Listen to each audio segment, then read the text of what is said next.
Good day, Copa, Johannesburg, and the rest of the world that happens to have ears and is listening to this particular podcast, although we are in a sort of pod at the moment, aren't we? Yeah, I guess so. Yeah, it has potty bits and pieces. But anyways, my name is Ian Gertenbach. I am music business and music culture lecturer here at Copa, Johannesburg, and I'm joined by Alex Temperley, the drum and general music tutor for Copa, Johannesburg. General music tutor. Is that music for generals? It's then? Not a general as in a rank.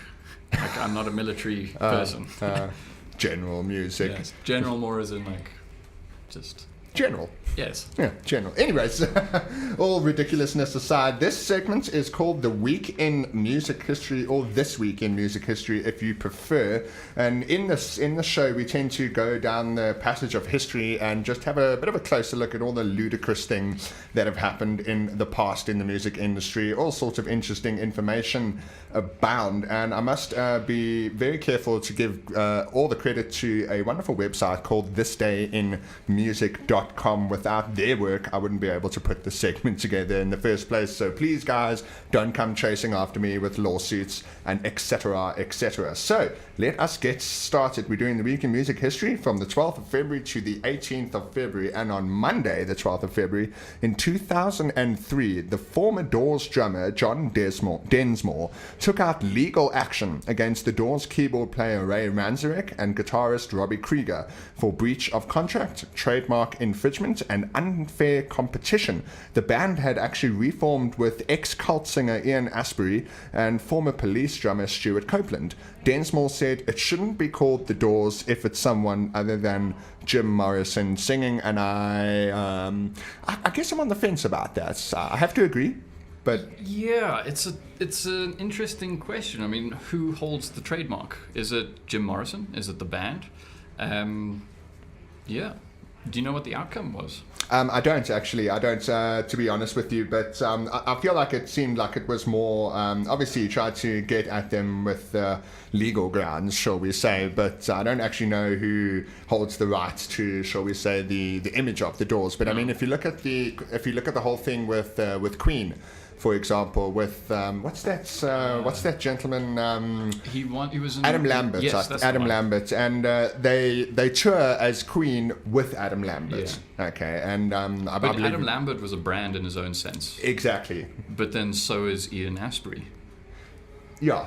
So tricky situation. So there's two things I want to talk about briefly. One is slightly unrelated. I'm a drummer. Okay. John Densmore, the drummer from the Doors, not a particularly flash drummer, but he just played perfectly for the music. Yes, exactly. Okay, that point aside, the more relevant one, more recently, Guns N' Roses. They brought out Chinese Democracy with only one member of the band, Axl Rose. Exactly. Everyone else was replaced. Is it still Guns N' Roses? Yes, because he owned the name. Exactly. But how can you have Guns N' Roses without Slash? Exactly. How can you have the Doors without the proper singer? I mean, Jim Morrison was so characteristic. Yes, exactly. You heard his voice and you knew exactly who was on. So quite a touchy subject, I would imagine. Yeah, I'd actually be interested to know what the outcome of that was. Yeah, well, I'll research it for you. Thank you. I'll get back to you. Thank you kindly. All right, what happened on Tuesday, Alex?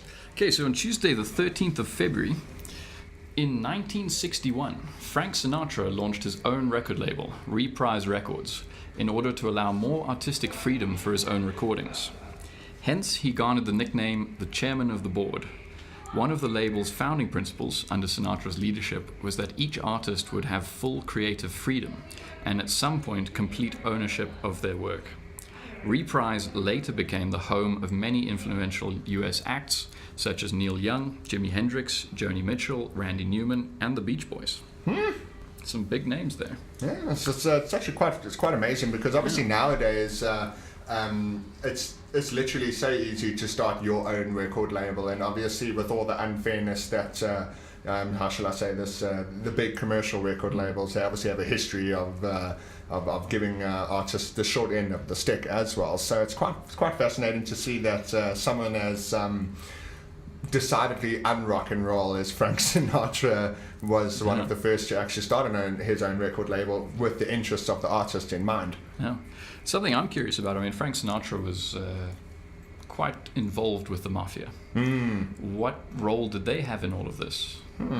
Like maybe they financed it a little bit. Maybe. Yeah. Maybe they had control of his music. Ooh. Under Reprise Records.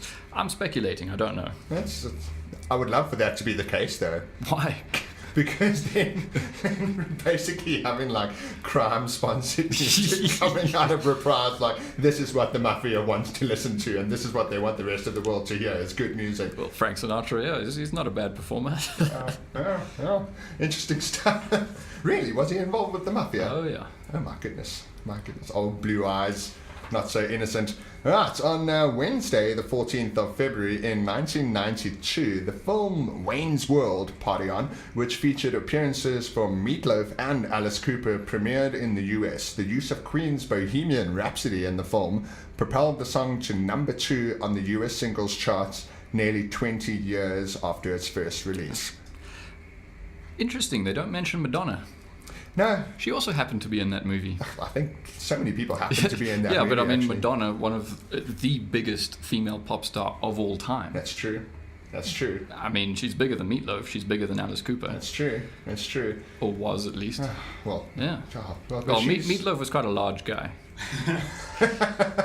But what's it? A funny thing that I also wanted to point out regarding this, and this kind of thing happens all the time when a song or even an artist kind of gets the world at large sort of gets reminded of them, and I think it's really quite a wonderful thing that attention gets drawn back to these kind of artists, because I mean, as we all know, people have such fickle memories in the first place, you know. So. But also, you look at many aspects of society. Look at fashion.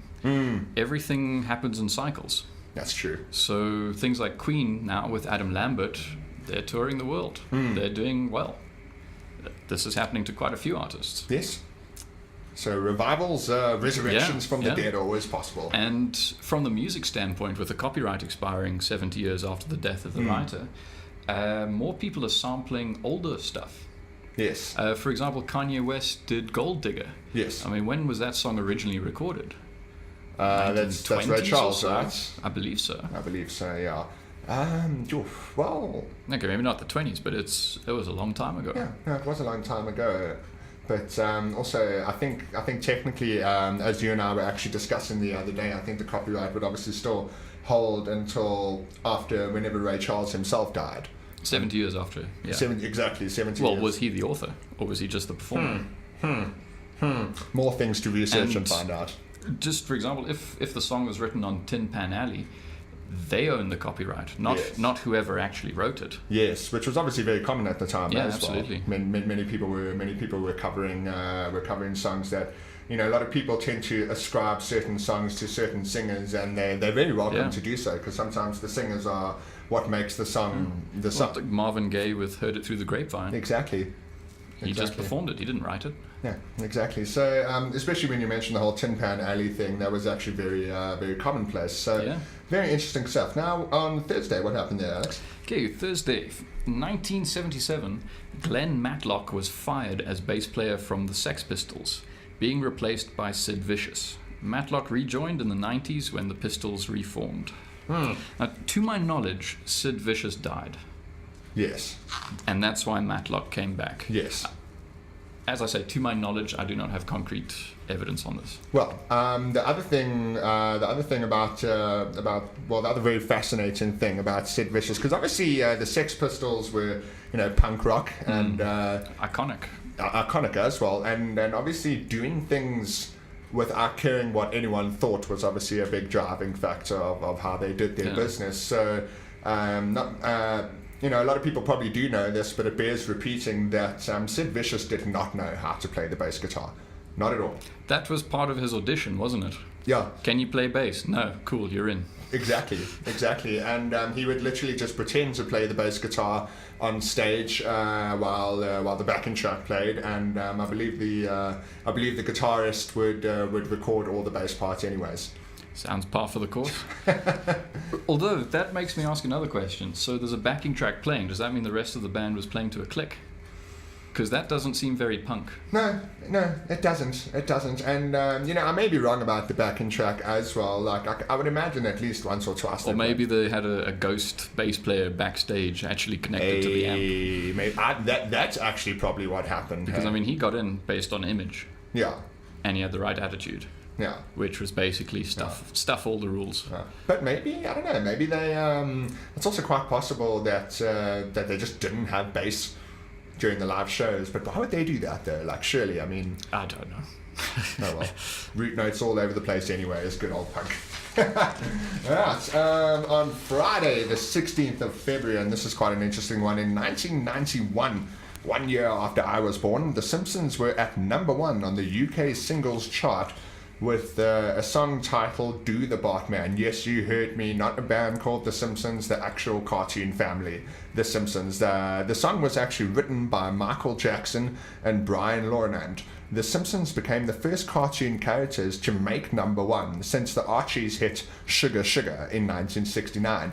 Michael Jackson was a massive fan of The Simpsons, and good on him for being so, and had called the producers one night offering to write Bart a number 1 single and do a guest spot on the show.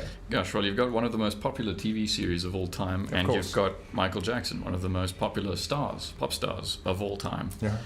Yeah. And I don't think that song rushing to number 1 on the UK singles chart had all that much to do from hype alone. You know what I'm saying? It had to be a good song as well. Well, I mean, it's Michael Jackson. Exactly. He's not going to work with shoddy artists. No. So you'd have had a world-class performer and lyricists, as well as world-class musicians, world-class production team.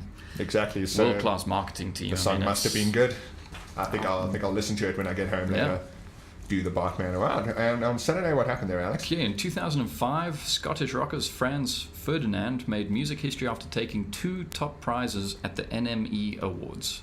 The band, who won Best Album and Best Single, became the first ever act to win the Mercury Music Prize, Brit Awards and NME Awards in the same year. Franz Ferdinand. Remember those guys? No. You were not a Franz Ferdinand fan. I grew up in secluded Zimbabwe. We didn't have access to international stuff. Rock music. No, well, for those who don't know, Franz Ferdinand, one of their biggest singles was a song called "Take Me Out," and very interesting music video. Was that "Take Me Out"? Before you go, or am I getting completely off track? I think I'm probably about 30 years off track. Yeah, it's possible. Never mind. It's possible, but ironically enough, how's your... I can't remember if it's World War I or World War II, but how's your World War I history, Archduke Franz Ferdinand? Oh, wow, okay. Do you know who that was? Yes, he's the guy that was murdered that actually started the war, basically. The First World War, right? Yes, that was World War I. So obviously that's where they got the name from as well. Slight bit of history there. The assassin... his driver turned down the wrong street and actually drove past the assassin, which made the whole thing much easier. Oh, really? Yeah. Oh, wow. Convenient. Was he in on it?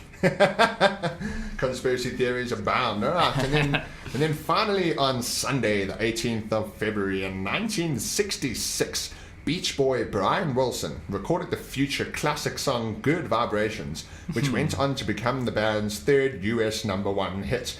As a child, his mother told him that dogs could pick up vibrations from people, so that the dog would bark at bad vibrations. Wilson turned this into the general idea for the song. Interestingly, Good Vibrations was the first song ever recorded on more than 4 tracks. Really? It was. Really? I mean, when you listen to how many instruments are actually in the song, it's over 20. My goodness. My goodness. Huh. So apart from... obviously being a huge hit, it broke technology. Yes. Well, not break it. It broke in new technology, I should say. Yes. One of the other albums that was prominent around that time was Sgt. Pepper by the Beatles. Right. Which made Brian Wilson go mad. He literally went insane. Well, I didn't know that actually about... don't the Beach Boys technically have some South Africans in their member lineup?